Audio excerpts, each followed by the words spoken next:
ગુજરાતમાં મેઘરાજાએ હાલ વિરામ લીધો છે। ચોમાસાનો વરસાદ ધીમો પડ્યો છે, પરંતુ આજથી થોડા સમય પહેલા એ દ્રશ્યો તમારે ખાસ જોવા જોઈએ જ્યારે મેઘરાજાએ તાંડવ મચાવ્યો હતો। નદી નાળા છલકાયા હતા। રહેણાંક વિસ્તારમાં જળબંબાકારની સ્થિતિ સર્જાઈ હતી। વરસાદના વિરામ વચ્ચે જાણીતા આગાહીકાર અંબાલાલ પટેલે વરસાદની મોટી આગાહી કરી છે। શું છે આગાહી, ક્યાં આવવાનો છે વરસાદ, આ અહેવાલમાં જોઈએ।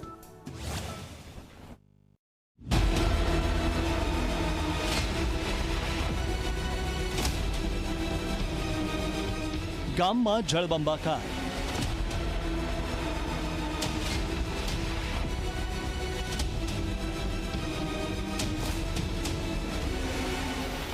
નદીમાં ઘોડાપૂર,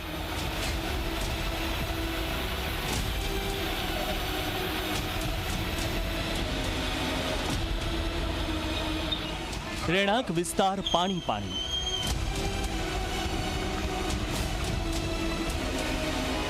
સરકારી સિવિલમાં પાણી જ પાણી,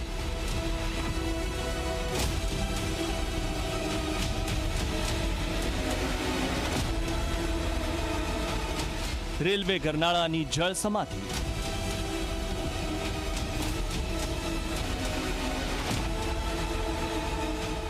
નેશનલ હાઈવે પાણીમાં ડૂબ્યો,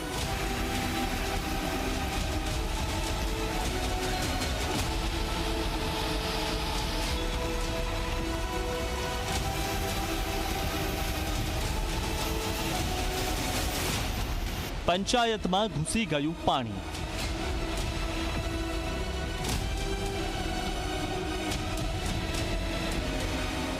નવસારીની નદી બે કાંઠે વહી,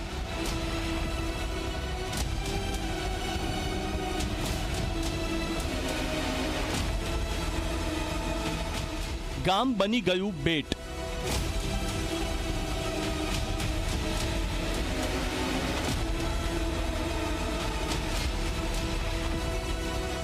અમદાવાદમાં આફતનો વરસાદ,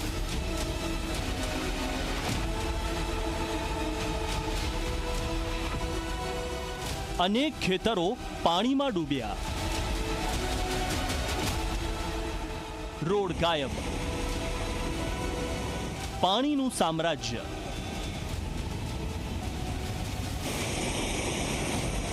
વિદ્યાના ધામમાં પાણીનું રાજ,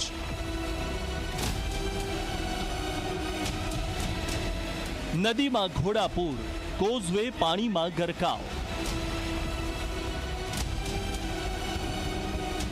જળમગ્ન સ્કૂલ, વિદ્યાર્થીઓ ફસાયા, રોડ પર પાણીનો અધધ પ્રવાહ,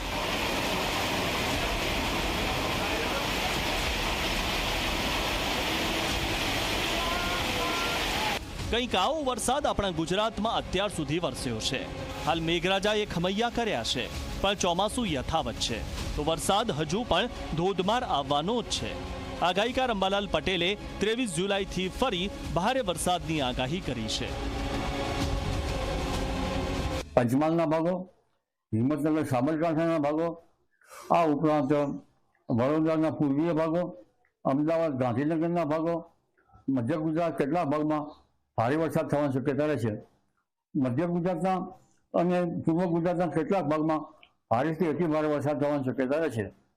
આથી અમદાવાદ ગાંધીનગરમાં પણ લગભગ 28મી તારીખની આસપાસ ભારેથી ભારે વરસાદ થઈ શકે અને કોઈ ઠેકાણે જો સંજોગો સાનુકૂળ મળે તો અતિ ભારે વરસાદ થવાની પણ શક્યતા ગણી શકાય।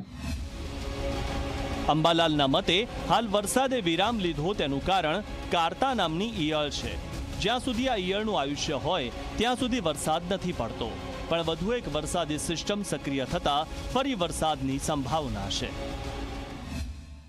ગુજરાત હેલી કેટરપિલર એટલે કે કાતરા પડ્યા છે, માણસા વિસ્તારમાં પણ કાતરા પડ્યાના વાવર છે, પરંતુ આમ છતાં સિસ્ટમો અંગે આપણે જોવા જઈએ તો અત્યારે લગભગ દક્ષિણ ચીનની બાજુમાં એક વાવાઝોડું આકાર લઈ રહ્યું છે અને જે આફ્રિકામાંથી આવતા પવનો જે સીધા 1.5 કિલોમીટર ઊંચાઈના સીધા પવનો સીધા તે વાવાઝોડામાં મર્જ થાય છે બંગાળ સાગરમાં થઈને।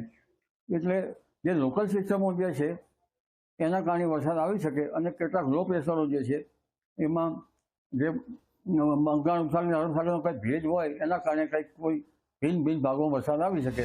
અત્યાર સુધી જે વરસાદ આવ્યો તે ખૂબ જ સારો રહ્યો છે. હાલ વિરામ છે તો ખેડૂતો વાવણીમાં લાગ્યા છે. ખેડૂતો આ વરસાદથી ખુશખુશાલ જોવા મળી રહ્યા છે.